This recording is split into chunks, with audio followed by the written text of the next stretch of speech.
Today's podcast is brought to you by Audible.com. Get a free audiobook download at audiblepodcast.com/Sorgatron Media. Over 75,000 titles to choose from for your iPod, iPhone, or MP3 player. I'm getting awesome, you're getting awesome, we're getting awesome, yeah, that's what I said now. I'm getting awesome, you're getting awesome, we're getting awesome, yeah, that's what I said. What's up, guys? Welcome to the AwesomeCast number 11. We're switching things up a different time, a little bit later, so we can make this connection our first international podcast I think we've conducted here at Sorgatron Media. But of course, I am your host, Sorgatron Mike Sorg, and with me, as always, is my compatriot, Rob De La Creta. How you doing today? Tonight? Tonight, this evening. This fine evening. Yeah, it is a fine evening. It's kind of nice. I wish it would rain. But tonight for me, rather, chimichanga and margaritas for dinner. Feeling pretty good. Ooh, good call. I love stuff like that. I haven't had Mexican food in a long time. So, and that other voice right there, Tim Kirby, who comes from us from right in Moscow, Russia, correct? Yeah, that is correct. And I am 8 hours into the future, like in a sci-fi movie. So for me, it's a good morning. As you can see, the dawn just sort of broke here. So, yeah. And thank you guys for having me on. I look forward to having a little discussion about techno talk here, and especially from the Russian perspective. I hope I can bring something interesting to the podcast here. Awesome. And of course, I do want to put this in perspective. It is 10. We moved it to 10 p.m. Eastern time here in Pittsburgh, Pennsylvania, and of course, it is 6 a.m. there. Correct? Yeah, it is 6 a.m. Yeah, the one thing is a lot of people have trouble with time zones, especially if you're someone who is like kind of born in the same place, lived there your whole life. It does take a long time to get adjusted. But the interesting thing about Moscow to like the American East Coast is that it's like one work shift in the future. So like when I leave work, you're going to work. Well, basically is how that works. I actually, strangely, do work video-wise for some Slovakian and Serbian clients, so which is probably I'd imagine a time zone away from where you are. I'm not sure. Yeah, I think they might be like two time zones, because like they're probably +1, because most Europe wants to be +1, and we're +3 over here. So they're either that +1 or a couple countries are +2. So, excellent. But yeah, the EU time zone of +1 is like massive because they all want to be in the same one, you know. Mm-hmm. So that can happen. Excellent. I look forward to getting kind of other around the world perspective of what we're talking about here, and a lot of big news, a lot of stuff about the internet, and pretty much the fate of the internet as far as it goes, at least here in America, and what they want to do with it. The first big story broke last week. The original story was Google and Verizon in secret talks about the future of net neutrality between those two companies. The story breaking out of there was that I believe there was a arrangement between them to provide better access for video across their wireless networks, but that's been turned around. Rob, have you been following this? Yeah, they actually, the whole thing was behind closed doors for the most part, and it was very cloak and dagger type agreement type thing. So a lot of people were throwing all sorts of ideas out there, saying that Google was plotting the end of the internet with Verizon, but they actually released the documents yesterday, confirming their intentions, and the document can read in a lot of ways, and then the important thing to consider about this document is that this isn't any kind of legislation, this isn't anything pushed into law, this is a potential for an agreement between two companies. It hasn't been hashed out entirely yet, it's more just them having an open discussion about the future of their agreements in regards to how they manage data. So how Verizon will be sending Google's data through the pipes, and what will be what gets a higher priority than other things. So it includes things like, quote unquote, there should be a new enforceable prohibition against discriminatory practices. For the first time, wireline broadband providers would not be able to discriminate against or prioritize lawful internet content, applications, or services in a way that causes harm to users or competition. So you read that, you think, okay, yeah, that's cool, sounds good. But it also includes little nuggets that basically give, because this is this would be a private agreement, it would give Verizon the ability to put data that they feel is necessarily like high-end broadband, so possibly gaming, possibly high-end video stuff, put it on a secondary pipe that you might be paying more for, which is where we head into that tiered anti-neutral system that people are worried about. Now, there was another story that related to this that we have linked in delicious.com/awesomecast, of course, that kind of breaks down what this might mean for gamers. Of course, we're talking about kind of a privatized internet for you people. Trying to break this down because honestly, I'm just turning the corner on figuring out what net neutrality is. Okay, I've heard explained. I kind of had an idea, but this is the first time when I kind of actually got it. Okay. Well, yeah, it seems to be like that's one thing I think maybe to break it down for the audience, or at least maybe even for me, so I understand exactly what we're talking about here. What I understand, net neutrality is a movement to stop companies from basically changing the charges for internet service between different users based on what they do. Is that correct? Kind of like that. We're talking about like the best breakdown I saw. Somebody did an infographic a while back that kind of associated what if I paid for my internet like I pay for my cable service. Like you have a tier that's like all the basic channels. You get the one that says and then you have like the HBO, sports channels, and HBO. Like maybe you pay this much for your internet, you get all kind of the basic. You have good access to Google, Yahoo, and everything like that. You pop it up. Maybe you have more premium service to the YouTubes and the Hulus and the Netflix and on, which really is going to break it down and make people want to pay more. Especially the biggest concern is people like us that are trying to deliver content or want you to be able to receive content like this.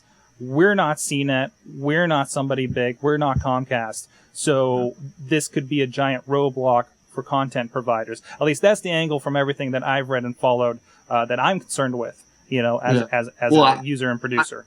I can definitely see that. I mean, if they're going to charge people an extra $10 to $15 a month to access things like YouTube, that will definitely decrease hits for every independent media source.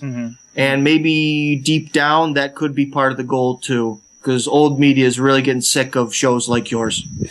The other thing to consider in this is that there was a time when television was a neutral environment where anybody could get a pair of bunny ears, stick it on their TV, and you would get the same broadcast that everybody else would get, and there were no walls involved whatsoever. And now it's evolved into the system mostly because of how the money has been passed around between the networks, how they decided to get their money through advertisements and sponsorships. So in order to keep net neutrality, which is obviously a very important thing, I'm sure all three of us will preach the values of the free flow of information and the good things it does for humanity in general. But it's really important to consider all the different methods of managing how things are going to be paid for, because as much as I want everything to be free and available, I also can understand Verizon's standpoint saying, hey, we can serve up websites and that costs us this much, but we can also serve up HD video, 4K video, and that costs us a heck of a lot more, and we're putting it through the exact same pipes. And really, when you put it that way, it's saying you want a loaf of bread and a basket of apples for the exact same price, and that's just not the way it works. But I think it's just a matter of exploring different monetary options so everybody can be happy in the end. It might end up being that we have more ads, different kind of sponsorships, different things like what Google is looking into as far as the click monitoring, the mouse monitoring we were talking to last week, where they're trying to learn as much about the user as possible so they can squeeze out those extra ad dollars and figure out where the money is coming from. Net neutrality is so insanely complicated. But like I said, this is not any kind of formal document. This is just them saying, what if? Hey, maybe this will be a good idea. Yeah. Well, interesting in reading, especially the gaming article. We've talked about here on the show before on live, which I don't know if this has come over to you, Tim, over on your side of the world. because I think it's largely an American service that Yeah, they're putting there's together. OnLive is not a Okay. factor in Russia yet. It's hardly is here. But apparently the way their stuff works, as I heard it explained at I think it was an MIT presentation on the technology.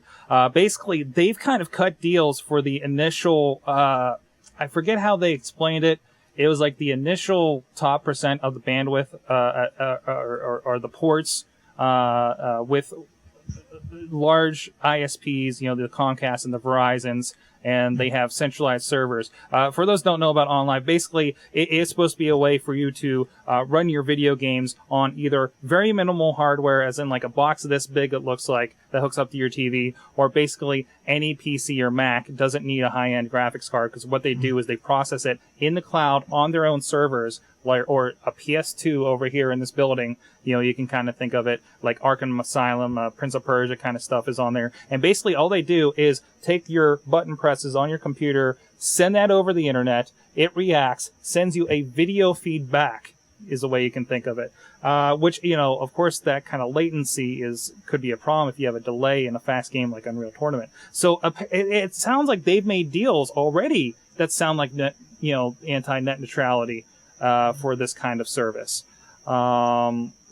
Which I think was an interesting, and then now this, of course, that's a smaller company. Now we have these big companies kind of getting into the fray. So, yeah, it's really easy to just walk into the situation as an old media company or a company based on old revenue models and say, well, obviously we should charge more for this and we should segregate it from everything else, without considering the long-term ramifications of putting up walls in what has been a completely free and open playing field, which has led to such incredible, exponential, revolutionary technological developments. But then, is it, are we just to the point where it's matured enough and we're creeping out of the wild, wild west, or should we still be defending the wild west of the internet as we kind of grew up with it on over the past 15 years or longer in some cases? As much as I would like to say, you we guys should have be to agree that the defending. internet as it is now is very different from 5 years ago, is different from 10 years ago, is different from 15 years ago, and not just because of the bandwidth. I mean, the game has changed. I remember even like maybe 5 or 8 years ago, if you were any sort of designer or whatever, like your goal was to make your own website. Mm-hmm. And now one very famous designer in Russia who owns like this big design firm, Lebedev is his last name, right? He wrote this kind of famous blog article where he was like, that those days are dead. You don't really need to have your own website because there's so many things like YouTube and LiveJournal where you could really show everything you've got and you don't have to pay anything for it. Mm-hmm. Just like the spirit of the internet does change. So that's one thing is like things do change, but I don't think this sort of anti-neutrality is really the best way for things to go, because the internet will then just become like TV. And I don't know how you guys feel, but ABC, NBC, CBS, Fox, they suck. So we're more worried about like our content may exclusively come via channel of Google, Yahoo, Microsoft at that point. Yeah, and then everything is going to become so sterile, and it'll be even worse because like on network TV, I don't know, like they sort of plan it in advance to be boring, but with the internet, since it's always there, the censorship is just going to tweak and look for things, and even if someone says something maybe slightly racist in some sort of subcontext, they'll bleep that too after people complain about it enough. And I think if you would allow that sort of extreme censorship on the internet, everyone gets offended by something and everyone's going to call in. And I just think that it's going to be like TV with the bleep box permanently turned on. Beep. Or That's a real possibility. Better filtering for the bleeps. Rob, did you have something to say there? No. Sorry, I kind of took that off on a tangent. I'm sorry. I do that from time to time. but yeah, but like just, I don't know, it's scary. It's really scary because I think the internet overall is a really great thing. And, it's very pivotal for people like us who sort of do our own projects and do things on the internet to have that freedom. And I think that that's kind of fair. You've got your network TV and you've got your businesses and your government. And they're kind of saying that one side, and the internet really gives you a lot of freedom to sort of do whatever the hell you want. And, almost. And, that'll be very crushing if that goes away, you know? And, yeah. We'll all have to get ham radios and stuff. I know some guy who, he's older, right? So he doesn't trust the internet. So he sets up this like shortwave radio in his house, and you need like your own antenna to do it and like 50 million miles of cable in order to basically do a show like this that maybe 10 people within a 30-mile radius can hear. You know, we don't want to go back to that. I've long considered tossing an antenna on top of the house. You know, maybe we could capture the south side of Pittsburgh. I am on top of a hill. Oh yeah, let's do some shortwave radio. We could broadcast this to at least 3 truckers. Oh yeah, passing by onto going until they hit the tunnel, and then it's all over. Speaking of things kind of going along with this, you had a story you brought to the table here, Tim. About Skype, which we use for this show. This is why, you know, how we're doing this, how we're talking to you in Russia. But it's becoming an issue over in Russia. What's going on there? Yeah, the basic thing is, you guys can check out the link that I provided. It's to the very infamous Pravda website. Well, now it's a website. It used to be a newspaper in the Soviet Union. And basically what's going on is a lot of the Russian telephone companies are kind of pissed. Like the Russian auto industry has a lot of tariffs and other things. Like almost all imported cars are pretty jacked up in price. Things like the iPhone have a heavy tariff on them to make them more expensive, so that way Russian products can compete more. And the Russian cell phone companies really feel like, hey, there's these tariffs on cars and iPhones and clothing and all this. Why aren't there tariffs on things like Skype? Because Skype makes a ton of money in Russia. And they're kind of angry. They want their cut. And also the government wants its cut too, because they're making millions of dollars in Russia and paying 0 taxes for it. Right. So that's the main issue. And it's kind of scary because Skype is about the only way I can talk to my mother. She lives in a place where there is no internet in the United States, really. There's dial-up at best. So without Skype, it's going to be really hard to talk to my parents. For one thing, and it'll also be really rough for businesses because it is great for business, especially in Europe. I've noticed every business uses it. So that's the main thing is whether the question is for you guys. Maybe you can give your opinions.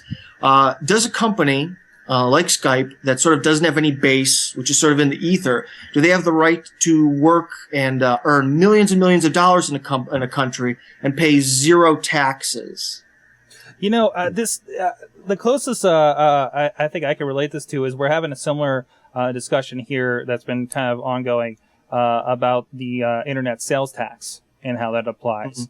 Yeah, I was just thinking this relates exactly to the issues that happened with Amazon over the last year or so. Yeah, because I know, the deal with that was Amazon, certain states started changing their rules on sales tax, and then Amazon would just pull out of those states as far as their factories, I think. You could be a sales affiliate, so you could run an online store through Amazon, right. And once that state introduced a tax and mandated it, they would say anybody who had a store on Amazon, they would shut down that store and say, sorry, your state doesn't want you to make any money from us. Oh. Yeah. Well, that's one way to retaliate. It works pretty well. They got a few things overturned as a result of it. Oh, interesting. The one thing I also wanted to mention about the Skype problem in Russia is one thing is like with tariffs on cars, there are Russian cars and there are foreign cars, right? And even with tariffs on computers, Macs are expensive because they're imported, but there actually are Russian computers, right? There's no Russian Skype. There's no program here where I can go put money on a system and call a land-based telephone very affordably in any country in the world. And that's one of the reasons I'm sort of against this law, because it's not really defending Russian businesses in any way because they're not offering anything. So it's more of a money grab, it feels like, by the government. Yeah, I would say that maybe these the telephone companies are big whiners, but the government it wants to get its tax money. I would say that it's kind of fair that Skype should pay some taxes. But since they're really not using much, one of the reasons taxes exist is because businesses use a lot of resources in a country. But Skype really isn't using too much of the resources. So I think the tax should be pretty nominal. I don't know, like, you take their sort of, net profits and maybe drop like 3 to 5% and give it to the government. And if it is really like this article doesn't say the exact figure, but some people say it's like you're getting into the $20-30 million. So out of that 30 million, out of 20 million, they lose $1 million of the government and just keep things the way they are. Something like that, I think would be equitable, but I think Skype probably disagrees. Yeah, the only thing I'm aware of we have here is I know we pay for here doing the podcasting, we pay for the Skype out calling here in the international, and I know I get an international transaction fee or some sort because it is like some sort of Scandinavian based company. So it's not even local to us here. So, but I don't know if that might just be my credit card company tacking on a fee for the process overseas. So, from when I call from here, there's no extra fees at all, like included. But then again, I always call on the computer, and it could be your cell phone company just trying to be jerks and rack up the bill for that. Yeah, definitely. And it could be, as far as you mentioned, resources. I think that I don't know how progressive the talks are within your government about the internet as a resource as it has been here. It's even to the point where they're talking maybe the internet is a utility as ubiquitous as like electricity is, and it should get a helping hand to be reached out to everybody in the lesser areas that don't have that access. So I don't know. Maybe they're considering that as in it's taking up that resource or that amount of the pipe. As we were talking with net neutrality, that they would want to do that, or maybe give a chance for somebody local to step up and become the next Skype of Russia.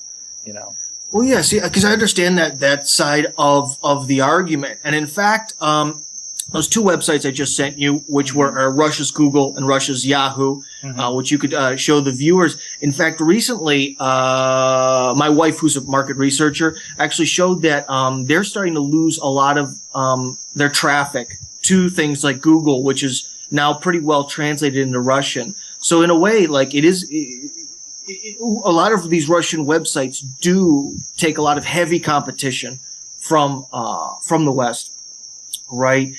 But the thing is, like I said, with Skype and things like that, no one has even put anything on the table yet. And I don't think that changing this law will make them offer up anything. I think they're just sort of happy with their cell phone world, sort of the way it is now. But in terms of like the bandwidth and stuff, that's really hard to say how much it eats up. But I think maybe out east in Russia where there's less bandwidth, maybe actually it kind of is a problem if a lot of people are talking over it. But I think YouTube hogs more bandwidth than Skype does.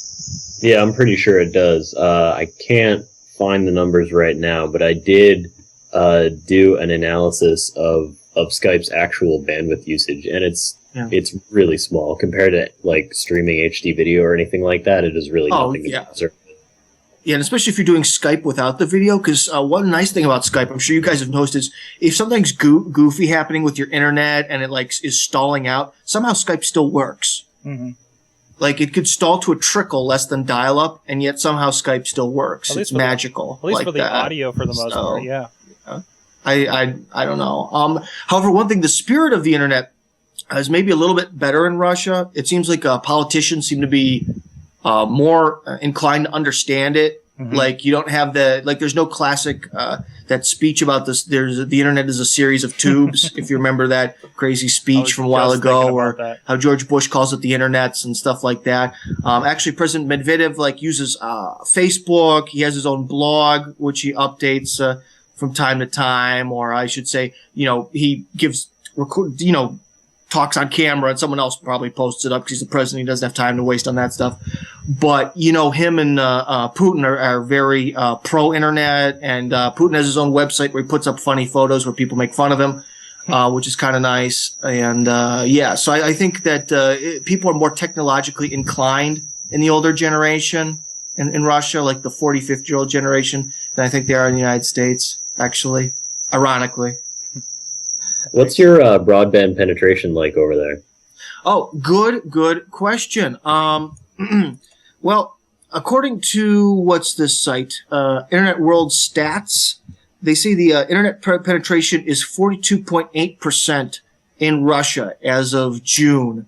And for a country that's very, very massive and it has a very, very sort of sparse and not dense population. Sorry, can't speak my own language today. I think that's actually pretty good. There was another website called Global Voices, and they showed a chart where basically the more you get closer to like places like Moscow, the more that internet per month is like 20 some bucks a month for unlimited and pretty fast. Like I pay about $20 a month for this internet. As you can see, we're doing Skype video, YouTube, the whole 9 yards, and that's real cheap. However, when you get out to the east, like the part of Russia by China, you're talking about like $70 a month for the same exact thing. You see. And it's not purely logical about everything. Like, I have a chart here. Like, even this one city, Kazan, which is kind of east, getting towards Siberia, their internet for what I have now is $14 a month, it says. And Kazan and like this other Izhevsk is also like $12-14 a month. And those aren't really that big of cities, you know. And they had a list here for, I've got a buddy from Norilsk, which is the city that's actually on the northern Arctic Ocean, which is, you know, crazy. It was a city that used to be forbidden to anyone without a special permit in the Soviet Union. In fact, I still don't think I can go there as a foreigner because it's a closed city, right? And they pay $180 a month for this internet. Yikes. So big differences. I think we have sort of a similar situation here. Maybe not so regionally as you do. So straightforward. I mean, we're talking like, you know, back where my parents lived like, you know, halfway to Erie, which probably has as good internet as we do here in Pittsburgh. And you know, we're looking at either really crappy DSL because he's on the outer edge of a town, my father, or satellite where you're dropping like, you know, $70 to $100 a month. You know, if you didn't drop like $600 on the equipment to begin with. So, well, yeah, exactly. That's like where my parents live. They have the only options are dial-up or satellite, and that satellite is very expensive. Yeah, definitely. So, well, two more real quick stories, and we'll get to our ad, and we definitely want to get to talking about your podcast here. Sure. CEOs are people too, you know, guys. HP and they're dropping like flies. If this was a bad week to be somebody important in the tech industry. The first thing was the CEO of HP was handed in his resignation, if I've got that right, Rob. Because of an alleged sexual affair. That may not have been sexual the whole story is kind of shady. It doesn't make any sense. The pieces don't really fall together. The short end of it is this guy Mark Hurd, who is the most successful CEO that HP has ever seen. He's been there since he's been his former CEO since 2006. Mm-hmm. And he's done absolutely amazing things to their stock numbers. They have never seen numbers this high before, and they've been absolutely successful under his leadership. So what happens is there was a contractor that worked for HP. I forget what her name is. It's not really important, but she was a contractor. I think it is important because as it was brought up on a few of the podcasts I listened to, she was an actress. Yes, she's an actress. She is on IMDb. She was on an episode of Silk Stockings, and yes, she was on Silk Stockings. And it looks like if you tune into Showtime after 11 p.m., you just might catch her. Is Silk Stockings like some sort of like softcore porn? Because it sounds like it. It was a show on USA Network like 10, 15 years ago that was very kind of sexual. I think it was a precursor to something sexual like on the USA Network. I bet that is hot. Well, you know, back before, you know, that was the thing to do. Back when Up All Night was around, if you remember that. Before, I think this is around the time La Femme Nikita, which I know is a fan. Yes, I was just thinking that. Wow. That's one of those weird things where that was like one of my mother's top 10 favorite TV shows of her life. She loved that show. And she doesn't like to stay up that late. But when the reruns came on at like 12:30 or 1 in the morning, she'd be like, "Oh my god, I gotta watch that." That was like one of those weird things. It was good stuff. I went back and tried to watch the movie. Had a problem with that. Anyways. So she was a marketing contractor. Her name is Jodie Fisher. If you want to look her up, that's Fisher like the fish, and Jodie Jodie. So there was an alleged sexual relationship between Jodie Fisher and Mark Hurd. So word gets around, potentially she had an attorney or somebody talk to HP and say, "Hey, I've got this thing that happened," and or she told Mark Hurd and said, "Hey, we did this thing and you need to do something very severe or I'm going to tell everybody." So anyway, he basically lets himself go over these allegations of a sexual involvement with a contractor. And then it comes out that there was no actual there was no relationship between him and this Jodie Fisher. Jodie Fisher came out after he had resigned and said, "I had no intention for him to lose his position as CEO, and nothing really happened between us. It was very friendly, but nothing more." Mr. Hurd, seems to have resigned over above the code of conduct. He believes there are ethical violations that he didn't meet for Hewlett-Packard. Hewlett-Packard actually has a pretty tight pact set forth by Mr. Hewlett and Mr. Packard as to the HP ideals, and if you don't fit their ideals, you don't fit in. But a lot of company the HP ideals. Oh, yeah. That's so ridiculous. That's so dumb. It doesn't matter who the guy sleeps with. I mean, like, the one thing is, did he sleep with someone who? The question is, she says she did. She didn't. But it doesn't matter. He slept with someone over 18. He slept with someone who wanted to be slept with, and he slept with a someone and not a something. That's all that matters, man. Yeah, I think that people get way too caught up in these sex scandals, and it's so irrelevant. If you ran the company well, that's what's important. And the other thing about HP's little, like, if they have moral policies, then why isn't one moral policy to make everything in the United States and pay people, to make the computers and printers in a country where there's good labor laws instead of like Shanghai where you can treat your employees as subhuman. I think that's far more immoral than one guy sleeping with someone he works with. Yeah. Well, that's one of the pieces where this whole thing just doesn't make any sense. Basically, he was resigned as in pushed out by the board. And this whole deal is going to cost HP something to the tune of $20 billion in losses. That's including... Really? What? I heard that it would cost them $12 million for letting him go as far as stocks and his full medical debt. That's only accounting the $12.2 million cash payment that he gets for promising not to disparage the company or induce others to do so. That doesn't include the massive stock hit that the company took. $20 million is the cost to stock. That he could get the $12 million bribe to not talk about his sex life? Bribe me like that, I will never ever mention my dick to anyone ever again. Wait, give me that $12 million to now, mention his please. Sex life that apparently didn't happen. Yeah, that apparently didn't happen. Like, this didn't happen.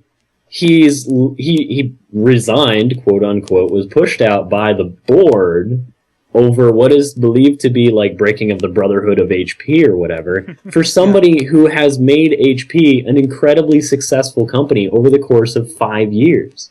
Like, this doesn't... Is the KGB involved? Is there something you want to tell us here? I mean... I don't know. It just doesn't make any sense. And there's a lot of conspiracy theories, but none of them make any sense. In a lot of ways, the United States that just jumps on this stuff, man. Mm-hmm. And they draw it out like the whole thing, especially like back to the Tiger Woods thing. It doesn't matter because he didn't commit any crimes. Yeah. He did do some stuff that's shady. He may have spread sexual diseases to many people, but all that stuff is not a crime. Don't break the guy's sponsorships. Just let him go. Let him go. Yeah, well, I mean, the thing with Tiger Woods was that he's supposed to be a role model for children, in the same sense that when Ben Roethlisberger did whatever he did, the big deal was as a sports figure, you are the role model for children, and that's where you take your biggest hit. But they did blow it completely out of proportion. But the thing is, we have to kind of grow up as a nation and understand that I am absolutely positive from the bottom of my heart that Ben Roethlisberger and Tiger Woods, and let's see another athlete that's, I don't know, squeaky clean, if you can think of one, I can't offhand. They've all masturbated. They've all had sex in probably an abnormal way. Like they don't like do that like Hasidic, like hole in the sheet, sex only to make a baby kind of thing. So like we just have to grow up and accept that they're adult men and they're going to do, and also they're rich. They're rich and they're powerful. The temptation is too great and they're only human. But I don't think the right wing is ever going to be able to accept that reality. So, which is a shame. I think what it's going to come down to with Mark Hurd when this finally gets out, because it will get out, because there are things like WikiLeaks to let these things out, is that the sexual relationship has absolutely nothing to do with it, and there's something different at play. Whether he didn't get along with somebody there were chairmen that he had arguments with or something, and he was on his way out anyway. I have a feeling that this relationship with Jodie Fisher has very little to do with him leaving the company. And something to kind of go along with that, I think my mic moved. That was weird. Another guy that supposedly didn't get along with his company is Mark Papermaster leaves Apple, who fought for him with IBM in a multi-million-dollar lawsuit about a year ago. But apparently they let him go. There's been speculations he has not been seen as far as I guess he had a hand in the iPhone 4. We know how that's been going. But he has not shown up in a lot of the, they do their videos with their engineers talking about how magical it is. He's not one of them. Apparently. Yeah, I believe he was the I think he was the head hardware designer, not the Johnny Ives designer, but more the his background is in processor design, so I think he had more of a hand in the A4 processor that's in there. He's in processor design as well as antenna design. Mm-hmm. Oh, there you go. And that's where the speculation goes. So really, really weird. And it's another case where people are thinking, is this he didn't get along with the culture of the company? Because we know Apple, they're kind of called like on the inside from all the stories we hear. It's not just the stores. And it's starting to scare me at the stores, to be honest. So, yeah. Oh, well, yeah. Any sort of... That's another thing, this term corporate culture. Mm-hmm. Corporations shouldn't have a culture because whenever they do, it's a disgusting culture. TGI Fridays, man. That shit, with the flair and the songs and the shit on the walls, man. Like, I've boycotted that thing since I ever saw the movie Office Space, if you guys can recall. Yep. You should try Red Robin. Everybody wants to be your friend and know what movie you're watching that night. That's ridiculous. Just give me the food. And yeah. Leave me alone, I brought my conversation with me. Thanks. Real quick, I just want to let everybody know that iPhone users scientifically have twice as much sex as Android users. This is an article that is apparently done by OkCupid that broke down a lot of the the best statistical analysts on the planet have gotten together to prove this. I think if anybody can analyze relationships and technology, OkCupid has to be it. So there's your ad there. Please pay us. And this is also, it's important to note that this is considering the, I believe it's the average number of sexual partners by age 30. Yes. There's also other really interesting stuff in there. Some photo attractiveness by camera class. Apparently, the time of day that your picture is taken will have a direct effect on how attractive you are to other people. Did you know that? As a camera person, Rob, did you know that? Yeah, I did know that. The camera stuff is kind of funny because it's all very true. It's about the color of light can be more or less attractive. Colors elicit different emotions. The flash adds 7 years. Yeah, can actually add 7 years. And there's also rarely, especially on like just a camera you buy just from the store. Flash rarely looks good. It just sort of makes you look sweaty and round. Yeah, I hate it. When you actually know how to use a flash, it doesn't look like you used a flash. So, on the professional level, obviously, I've seen. I have a couple people who are professional photographers, and like in studio and stuff when they use flash, it really clears things out, levels things out. I meant more like just when people just buy a dinky, $40 camera from a store. That sort of flash is awful. Absolutely. I'm a freelance professional photographer. I don't know if you knew that. Oh no, I did. I should have though. Sorry. It's okay. Well, I believe there's also something in there about having a large aperture. Mm-hmm. In that article, making you more attractive, and I'm pretty sure shooting with a large aperture will make anything more attractive, and I do mean anything. Was it said in a dirty way like that, though? It could be implied that way. Like, it's kind of amazing. It's a neat trick. If you're a photographer, you're familiar with it, and it gets to be like a cliche, but it's one of those things like how folks who aren't very familiar with photography are attracted to black and white photography and thinking it's more artistic just because it's black and white. Same thing happens with a large aperture.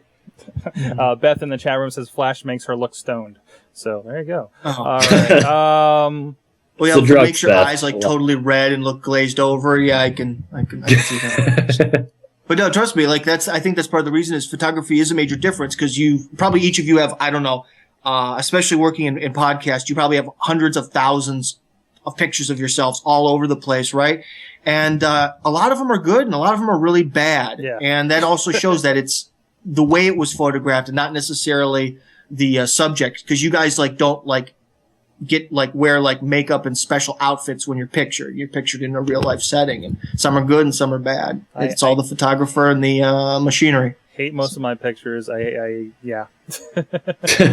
Yeah, that's why I have a light now. You see, I'm trying to light my scene over here.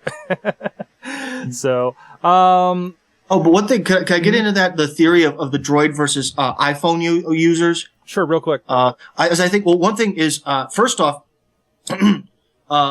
money is a factor. And how much does a Droid cost? They don't have it in Russia. $200 with the contract here, I think. Okay. And so you said 200? Roughly, yeah. 200. All right. Well, one thing I know is iPhones, because you can't buy them with a contract in Russia. It doesn't work that way. It's a SIM card country, right? So they're really, really expensive. They're like a month's salary for certain people, right? So the iPhone is almost like a status symbol. And also, if you can buy an iPhone, that means you can buy some time with the ladies, right? But I think the difference is like with Droid is more for the hardcore. Like Droid seems to be more like, oh my God, I've got to check up on how my buddies are doing with their Warcraft stats. Has he gotten to level 68 yet? You know, that's kind of the more the audience it seems to be going for, the more kind of serious dork kind. Whereas the iPhone is high tech and powerful, yet the people who tend to buy it, a lot of them have no idea how to use it or exploit that power. And I think that it's more of like something that's pretty, it's interesting. It attracts, I think, a lot more women. Whereas Droid is more for people, I think, who are more technologically drawn to it. And usually people who are more sort of drawn to that high tech, really being in connection, spend a lot of time masturbating and not getting with women. Yeah, I think, well, for here, it's kind of more of a choice because it is exclusive to a certain carrier. So they're trying to push Android as a more consumer device.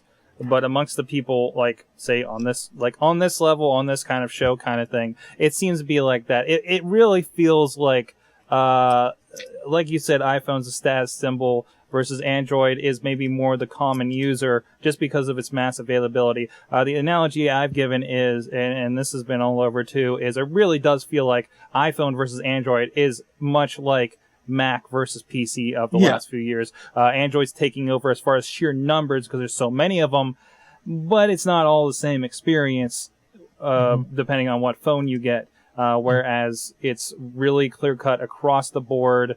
Yeah, you have to deal with less choices to a point, but not because most people are developing it for the iPhone. So it's a really interesting mix there. Yeah, and here without a contract, I think all these phones are around $500 to $600 for comparison's sake. So, well, yeah. Huh. I don't know. I'm trying to think back, and I remember buying a Mac in college, and that didn't help much. Sorg, I have to be honest, it did not help much. It's a little bit different now. I think it's the coffee shop computer now here in the States. I think. Yeah, definitely. It's the like you hang out at Starbucks and do your work on the MacBook all day. It's the hipster thing to do. Yeah, so. But see, the problem is those hipster girls. They've never dug me, man. I like them, but they don't like me. That's the problem. It's one of those things. Yes. Well, I like the way they look, I should say. I don't really like what's going on upstairs. So, but see, so now that I'm married, I don't really have to evaluate women on this very psychological level. It's become more visceral now. You know, you don't have to think, I don't know, could we be together? Because it doesn't matter. Now you're just like, oh, nice butt. That's great. Well, I think that's a great point for us to roll to our sponsor, Audible.com. Of course, you can get a free audiobook, free 14-day no-risk trial to the service and everything that gets to you, including the iPhone app, the Audible app. I think they have something on BlackBerry too, isn't now? For all their service, and they have a lot of free stuff. You can check that out, audiblepodcast.com/SorgatronMedia. And we actually have a button over on SorgatronMedia.com and AwesomeCast.com. So you can go straight to that without having to remember the URL. Go check that out. And of course, we'd like to put out something, for you to check out. That if it's in line with you, you can. You don't have to. Check out this free book and see how you like it. See how you like audiobooks versus the reading or whatever you've been doing, or maybe you haven't been reading, or maybe this is a way for you to get into it and get some new information like you are with podcasting, obviously. But Tim, you had a pick for this week, so I want to toss it to you. What have you been reading? Well, yeah, it's a little bit of a controversial pick. So if you're religious, you'll probably not like this book, but it might be good for you to read because it could sort of help you, confirm or reject your faith. It's called God is Not Great, How Religion Poisons Everything by Christopher Hitchens. I'm a big Christopher Hitchens fan. If you guys didn't know, he is a writer at Vanity Fair and a very famous contrarian. And he's also a very brave person who I think is willing to challenge a lot of our accepted notions. So if you want a very in-your-face analysis of the way religion works in terms of human psychology, history, politics, this is a great book, and it's probably the best argument for atheism or secularism that I've ever seen. Excellent. Again, something a little different perspective for you. So God is Not Great, How Religion Poisons Everything. And it is a little... Yeah, sorry for picking a book that could get you guys in trouble, but it's a book I've actually read.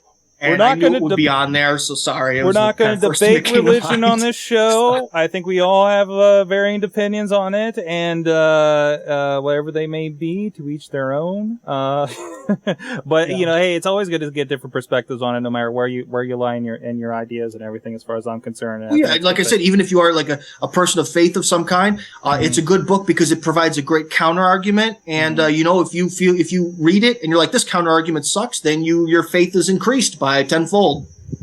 So. Now, I do want to make people aware. If you look up, there are 3 different versions of this book on there. His is the one that with the subtitle "How Religion Poisons Everything." It's the yellow one. Is the yellow one, and one of the longer unabridged versions. There is a shorter one that's abridged. I don't know what this other version. They were different. This is read by the author in every case. So you have different flavors of this if you want to check it out. And I'm also very jealous of Christopher Hitchens' voice because he has a much lower voice. My voice is kind of high and gets but he has a very sort of low and British voice. And how dare you, sir, say that this is true? He talks like that, and it's very relaxing. Here's a little sample. She said, "So you see, children, how powerful and generous God is. He's made all the trees and grass to be green, which is exactly the color that's most restful to our eyes. Imagine that if sounds instead, soothing whether I agree with him or not. So, yeah. So go check that out. That could be your pick. God is Not Great, How Religion Poisons Everything, or The Case Against Religion, or the abridged version of The Case Against Religion if you have a shorter attention span. Go check that out, audiblepodcast.com/SorgatronMedia. All right, let's get right into the reason we have our guest here from Russia is I've been made aware of his podcast. Of course, I love podcasting. I love people doing interesting things. And this is for you local Pittsburghites. This is I've kind of attributed the last few days as the Dave and Dave show of Moscow. So Tim, tell us, what is the SAR podcast and how did you come about with the concept? Okay. Tsar podcast, TSAR podcast, is basically it's English language, and I try to show people Russia, show especially my side of Russia, right? well, one thing happened is I have a good friend who's a pretty famous radio DJ, right? And he did a podcast that actually had a good sponsor. It paid a decent amount of money. There were only like 4 people in Russia doing that. He did it with his one friend. And unfortunately, the crisis happened and their sponsor pulled out. So he was like, man, my buddy, my partner on it was a sex podcast, all about sex and all this stuff. I went on there like 2 years ago and spoke in like broken Russian all about my sex life and stuff. It's quite humiliating and hilarious. But so anyways, he's like, man, we got to do something. My partner, he doesn't want to do a new project. So, he was like, come up with something. Let's just do it, man. But let's do it video. So I was like, okay. And, I thought about, doing something maybe more, touristic, cause people ask me a lot of questions about Russia, what's going on, And, I thought I'd try to show sort of, my side of things. And we thought that sort of tourism might be, something that people would be interested in, seeing. And we get a decent amount of hits, not great, not as good as the one where guys get hit in the balls. Those 30-second videos seem to do much better. But we still do good. And also, since I'm an immigrant here, I want to do something good for the country. And Russia gets hit by a lot of propaganda from a lot of media news sources. And I just wanted to show people like that, look, this is a normal place like everywhere else. I think people have very good lives in Russia. I think it's a good place to be. It's a good place for me. It's certainly not a good place for everyone. And I just want to show this other side of Russia that this isn't some sort of Stalinistic 1930s, hell that a lot of the media tends to portray it as. It's a good place. It's a nice place. It's a normal place. Awesome. Just a little background, and of course, Tim is somebody I went to school with right here in Pittsburgh, Art Institute of Pittsburgh.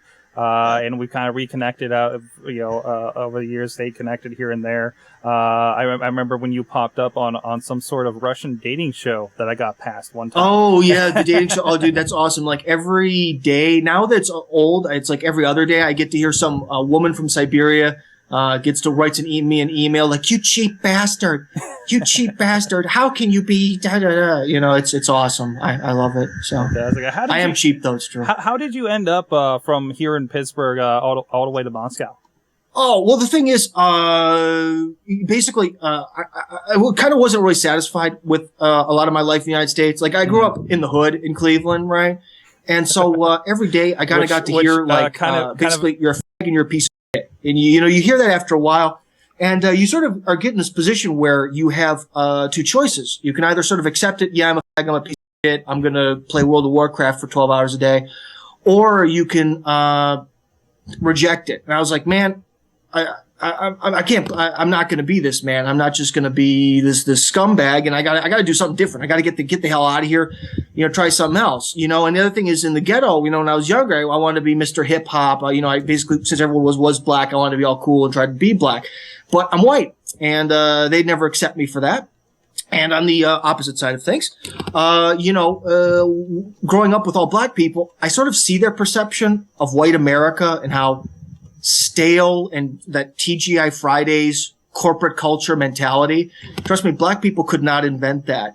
And so it sort of almost made me racist in a way against that white picket fence, America. And so I was like, man, all right, now I'm a bit too black to be white. And I'm certainly too white to be black. So I was like, man, what am I going to do here? And I was like, oh, my ethnicity. And so then I kind of got obsessed with my own ethnicity and like going back to Eastern Europe when I was in high school. I went to Poland. I have family there. I visited my family. And I was like, man, number one, chicks here actually might have sex with me. So I was like, yes. And then like the number 2, I was like, man, it's this different life. It's this different way of thinking. And I was like obsessed with that. Like, man, there is something besides the ghetto out there. And I got to get into this. So then, after college, I did Peace Corps in Kazakhstan. Kazakhstan is almost like a mini Russia. But with most people being Asian in it. Kazakhstan, despite the Borat movie, is an awesome, fun place, but it's a very wild place to be, man. Talk about no rules. Absolutely no rules. But I did 2 years of Peace Corps service, and I really liked the former Soviet Union. I liked being in it. And then went back to America. Didn't really enjoy my life there again. I was kind of like, And so I went to Moscow to look for work, and things worked out.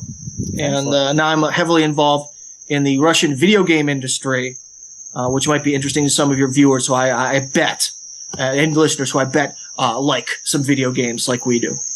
Excellent. Excellent. Mhm. So, I guess so is this is sort of like a message back home to check out Moscow. What's the feedback been like for it?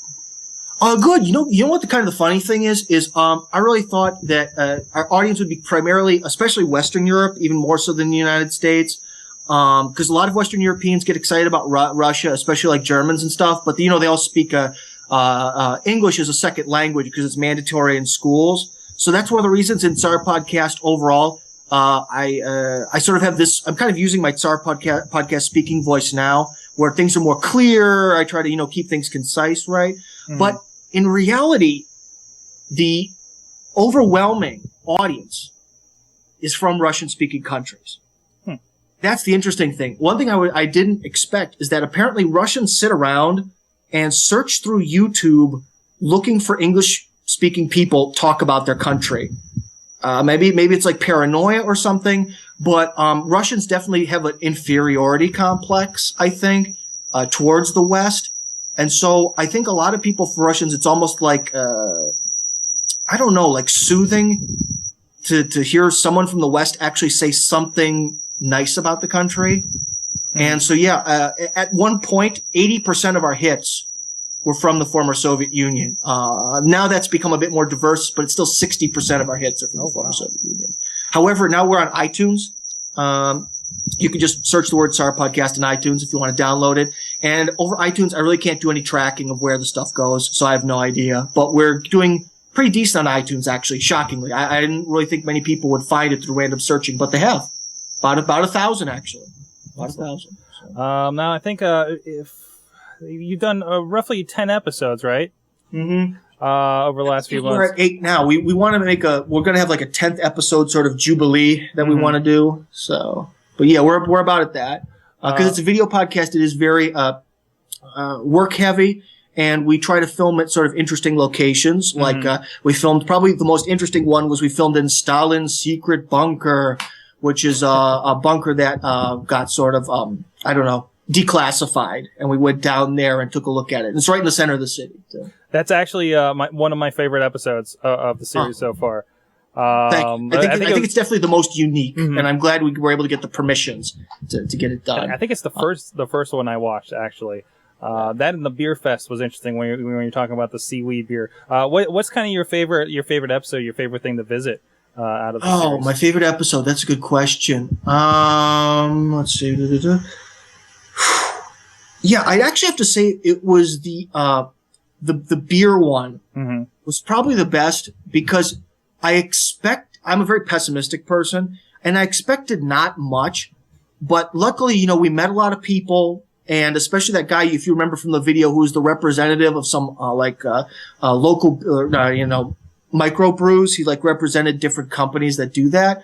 Once we sort of got talking to him, boy, was that fun. That was fun. And when I'm doing that, I'm always thinking, especially during that episode, I was like, man, I got to do this as a career, because I had a great time, and it really showed the spirit of Russia in that episode behind the scenes, because Russia's a country where you can just go up to any person and just talk to them, and no one cares. Russians are very sociable. It's really easy to get to know people, and especially when they're drunk. When people are drunk, everybody wants to be everybody's friend. And I think that episode really showed the positive side of Russia's love of alcohol. So that's probably it. So nobody's concerned with the camera or anything. I know that's sometimes a problem if you go filming out in public here. The one thing is, the first 2 episodes, we were actually kind of worried about that. But we wanted to do 2 sort of test episodes to get things sort of going, and so we filmed without any permissions, and but they were in public places, so we were able to do it. Then after that, we partnered up with 2 websites. One is MoscowWalks.ru, and it's also MoscowWalks.com. And if any of you are interested in visiting Russia, they can provide all sorts of tours and interesting things for you to do. The other one is called Moskva Которой Нет, which is a historical website, but it's only in Russian, so it's kind of futile. But after that, we hooked up with them, and they were the ones who were able to help us with most of our podcasts, organizing it to get the permissions to do all this stuff. So they're at the beer fest, we actually had press passes. so no one could touch us. We could do whatever we wanted. That was the other thing. It was great to film outdoors with this pass, and you could just, but then again, no one even asked for the pass at any point, so I guess it was maybe useless.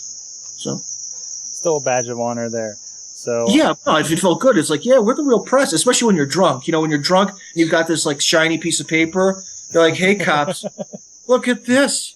I can do what I want. Woo! You're sort of in that zone. So what is the, of course, we talk a lot about, we have podcast, we have a social media scene, podcast, bloggers, and everything here, here in Pittsburgh and all over.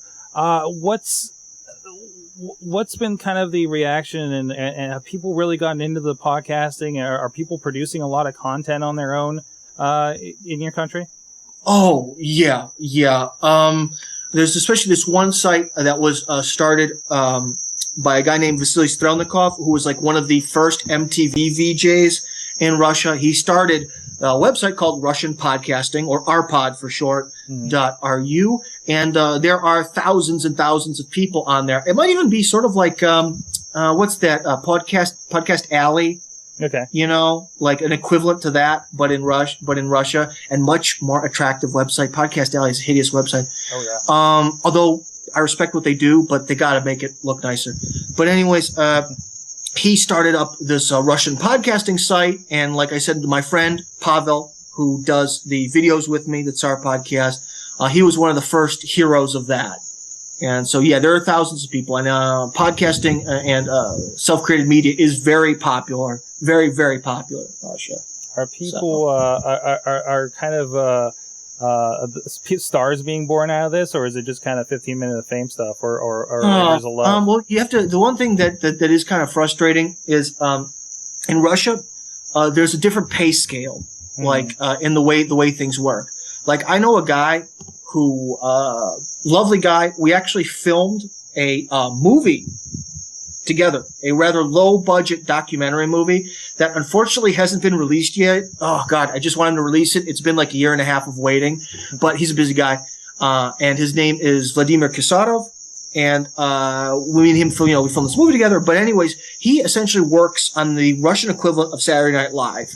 And you think Saturday Night Live, even the bum people, like the Chris Cretaz, who were sort of just kind of there in the background, I think they still made like $1 million a year. And the thing is, he doesn't make much money. I think he makes a little bit more than I do. And he's on like big TV on a big show, So celebrity doesn't really pay very well in Russia. Excellent. Is there anything else cool out of Russia and podcasting you want to put out there that you think we should know about here in the States? People should. Oh, that's a good question. In the States, the problem is like Russia almost has these two faces. I think in America there kind of isn't. Like everything that's American is also international. I think like there's no like America Tube. Well, maybe there's Conservapedia, like the conservative Wikipedia. That's more at home. But like overall YouTube, it's America, but it's also the world. Anything Google is kind of like America, but also the world. Whereas in Russia, they have something called Runet, which is all like the Russian speaking website world, which is all like, it's almost like its own unique, sort of internet. And then, but the thing is the purpose of that is also so that everything can be in Russian. So it's kind of hard to access without speaking the language. But there are things like the news channel Russia Today has a ton of videos. That's in English. I'm trying to think something else in English. See, there's not a ton. There's this one pretty good website. I'm starting to get to know these guys called TV Jam, which is an independent media channel. In fact, there are two that are worth mentioning. There's TV Jam, and there's one that's just called Russia.ru. And they're like real good internet TV channels. And they're like good. Like the production values are just as high as maybe MTV, but it's on the internet and it's free and you get to choose what you watch. And that is awesome. They're both really enjoyable. However, I don't think they have much, if any, English content. So awesome. But my favorite Russian TV show is actually on that Russia.ru. And another kind of favorite of mine called Halavar is on that TV Jam. It's pretty good. It's more like it's like an interview show if you isolate one person and destroy them with questions, which would be a fun thing, which would be a fun idea to steal. Awesome. So, well, hey, your time to put out there. What should people check out? Where's the best spots for them to check out the Sarcast? Let me type it in for you here. The main places are on YouTube. You can type in SAR Podcast, TSAR, and then podcast. It will come up. We also have a live journal site there, and the live journal site has a little bit of extras. Like if any of you really start enjoying our videos, there's all sorts of like excerpts. Like recently, one guy who was inspired by our videos, he caught the Russian fever. He came to visit, and he wrote this lovely kind of like 2-page article about his experiences in Russia. And so we posted them up there. We have some sort of behind-the-scenes photos of our shoots and stuff like that. So, yeah. And let me get open my our site here, just so I can tell you guys some of the themes we've done, maybe to because I actually forget. I have the worst memory on earth. But yeah, so if you guys want, we've done, if you like cooking, I did a Russian barbecue episode where I told people about how to cook. We went to a train museum. Oh, the vodka museum. That was good. The Museum of Vodka. As you can imagine, we definitely got tipsy. There was wasn't there like 100-year-old unopened bottle of vodka in there? Actually, I think it was over 200, I'm pretty sure. It was from like the late 70s. It was about as old as America is. Yeah. So yeah, it was unopened. So that's one of their sort of cherished treasures. So yeah, it was good stuff, and it was amazing too. Like all the different brands, or like it may be sort of on the outside, but the one bottle that was like in the name of that one politician, I was just like, yes, because that's so awesome that like some of these politicians have their own vodkas and stuff. So awesome. Yeah. So in the future, our next episode, I'm releasing it here. You guys are going to hear it first before anyone else. It should be at the Museum of Soviet Video Games. Oh. There were communist video games, and we're going to go take a look at those. But that's going to be in like 2 weeks, so everyone has to wait, unfortunately. Tetris was a Soviet game, wasn't it? Yes. Soviet video games. Yeah. They actually made arcade machines in the Soviet Union. Mm-hmm. And we're going to go check out those stand-up arcade machines. I think, I don't know if you heard, Rob was saying Tetris was a Russian game, right? Oh, Tetris, yeah, Tetris was. And you know, the guy who made it, he got screwed. He got nothing. Yeah. I think there was I've seen news here and there about the giant legal battles over the rights over Tetris. I mean, it's been passed around everybody over the years. So. Well, yeah, because correct me if I'm wrong, but I think actually Nintendo like even sued that Tengen, if you remember those black NES cartridges, that Tengen over that. Even though neither of them invented it, they got into a lawsuit over that. I'm pretty sure because there were like different versions of Tetris. I think this is a little bit of a tangent. I read up on this like years ago on a history piece, and it was something like one of them bought it from somebody that claimed to be holding the rights. Somebody bought it because I think at the time, because of the Soviet Union, somehow the rights belonged to the government, and somebody bought it via that, and that's where things clashed, and they had to figure it out. And because like with like communism, one of the principles of it was the abolishment of most personal property. So any intellectual property belongs to everyone in the Soviet Union. So that's why like any movie from the Soviet Union or image can't be copyrighted because it technically belongs to everyone still, actually. Because some of the people who invented some of the more famous cartoon characters, like the equivalent of Russia's Mickey Mouse, called Cheburashka, who is like this sort of kind of bear-like creature. Who's very cute. He's become popular in Japan, and the guy who made him has tried to like copyright it and make some money off it. I don't know if he did, but it's very hard because when he created it, that's the way the laws were. You know? Wow. So that's a whole other episode right there. Oh yeah, about copyright laws and this, that, and the other. Yeah. But I've seen that the cartoons in Japan, they're not bad. They're just shockingly short. They're like all 2 minutes long, so I don't know. They're sort of like shorts, but that little character was very popular in Japan. He was also stolen by the Swedes. So like the Swedes some Swedish guy went to the Soviet Union. He was like, this is the best character ever. And so they basically redid the show in Sweden, but with different names and different plots, but with the same characters, which is kind of interesting. Wow. So. Awesome. Well, hey, thanks for coming on. You guys can check out TSAR Podcast.livejournal.com.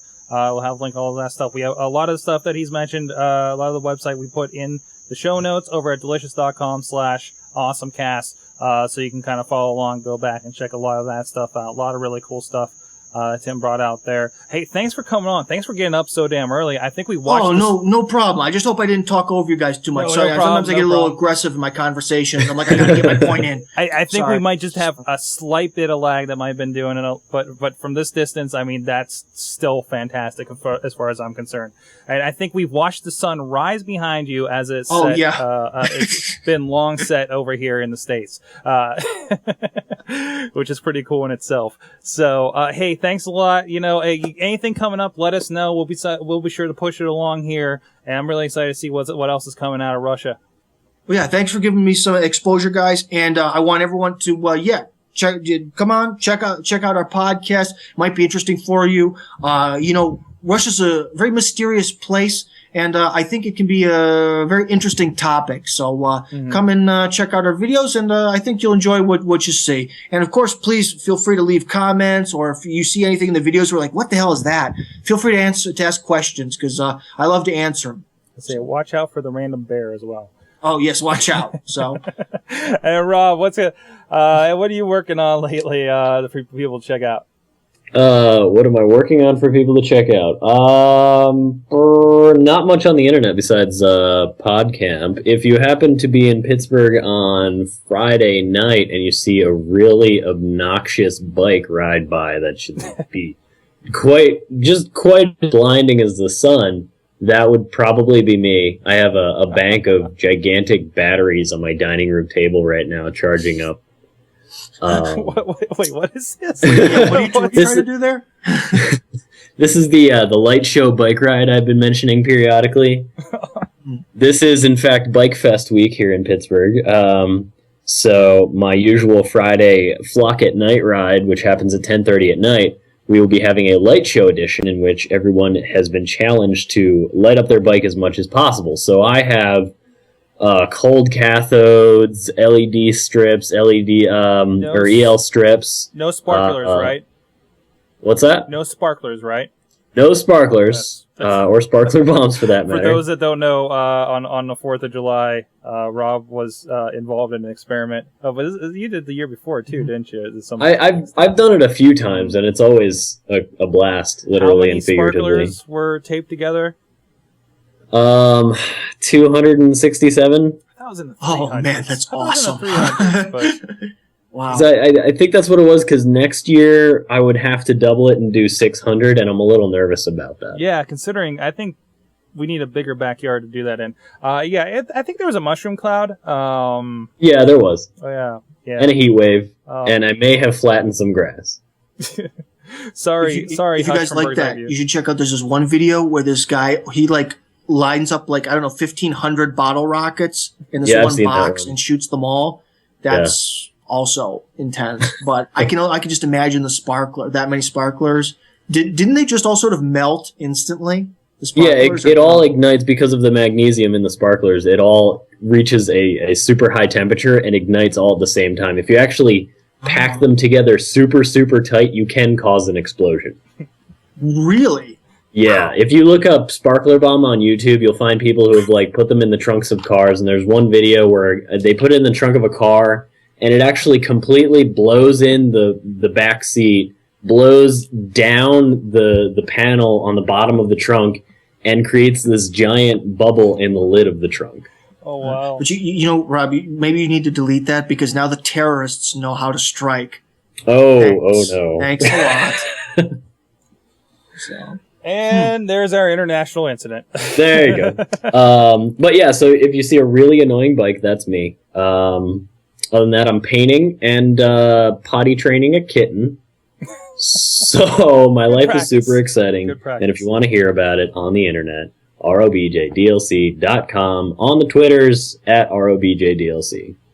Fantastic. And of course, as usual, I am at sorgatron.com, at sorgatron on Twitter. And sorgatronmedia.com is where you can find all this stuff. We will be returning to our 7 p.m. Eastern time for you live chatters. Thank you. I saw a couple of them in there. Beth, Will, if I got that name right. Juggalo John, and hey, Rob, you're in there too. So go join that. SorgatronMedia.com.